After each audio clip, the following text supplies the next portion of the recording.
అందరికీ నమస్కారం. నా పుట్టినరోజు సందర్భంగా విషెస్ తెలియజేసిన ప్రతి ఒక్కరికి కూడా పేరు పేరున హృదయపూర్వక ధన్యవాదాలు తెలియజేసుకుంటున్నాను. ఈ రోజు శీతాకాల సమావేశాలు ఉండడం వల్ల ఢిల్లీ పార్లమెంట్ అటెండ్ అయిన సందర్భంలో చాలా మందికి కలుసుకునే అవకాశం దక్కలేదు. అయినా సరే మీరందరూ కూడా ఫోన్స్ చేశారు, మెసేజెస్ పంపించారు, పోస్టులు పెట్టారు.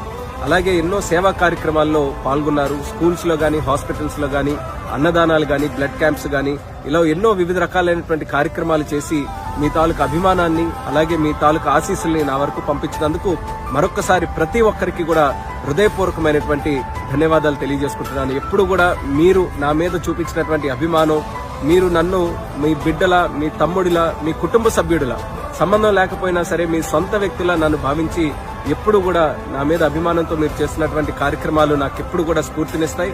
నా మీద ఉన్నటువంటి బాధ్యత ఎంత పెద్దగా ఉందనేది నన్ను గుర్తు చేస్తూ ఉంటాయి. మీ బాధ్యతని, మీ నమ్మకాన్ని వమ్ము చేయకుండా ఎప్పుడు కూడా